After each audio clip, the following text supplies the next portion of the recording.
सोच बदलो, जिंदगी खुद बदल जाएगी।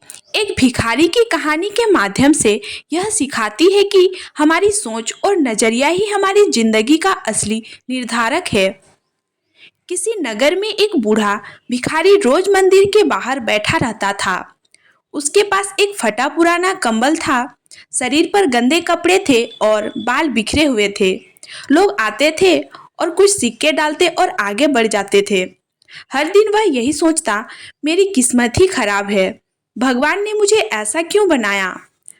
अगर मैं अमीर घर में पैदा होता तो आज मैं गाड़ी में घूम रहा होता। एक दिन एक साधु उस मंदिर में आया। वह भिखारी को गौर से देखता रहा और फिर मुस्कुराते हुए उसके पास गया। साधु ने पूछा, तुम रोज यहाँ बैठते हो, क्या तुम्हें कोई काम नहीं मिलता? भिखारी ने दुखी स्वर में कहा, बाबा, मेरे पास कोई हुनर नहीं, ना पैसा, ना कोई सहारा, मैं क्या करूं? साधु ने कुछ देर सोचा और बोला, अगर मैं कहूं कि तुम्हारे पास एक खजाना छिपा हुआ है तो क्या तुम उसे ढूंढोगे? भिखारी चौंक गया। मेरे पास? कहाँ? साधु ने जवाब दिया, तुम्हारे भीतर। तुम्हारी सोच ही सबसे बड़ा खजाना है। अगर तुम अपनी सोच बदल लो तो पूरी जिंदगी बदल जाएगी। भिखारी को यह बात हजम नहीं हुई, लेकिन साधु ने उसे एक उपाय दिया। कल से एक काम करना, जब भी कोई तुम्हें पैसे दे तो मुस्कुराकर धन्यवाद कहना और सोचो कि भगवान ने तुझे किसी की मदद करने का जरिया बनाया है, सिर्फ एक भिखारी नहीं। भिखारी ने बात मान ली।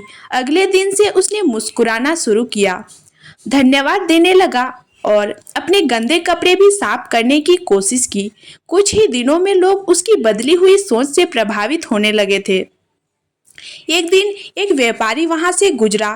उसने भिखारी को देखा और उसकी नम्रता और सकारात्मकता से प्रभावित होकर पूछा, क्या तुम मेरे गोदाम में काम करोगे? तुम्हारी ईमानदारी और व्यवहार अच्छा है। भिखारी ने तुरंत हाँ कर दी। उसने मेहनत की, समय पर काम किया और मालिक का भरोसा जीत लिया। कुछ सालों में वह उस व्यापारी का विश्वास पात्र बन गया और एक छोटी दुकान का मालिक भी। अब वह वही इंसान था, लेकिन सोच बदल चुकी थी।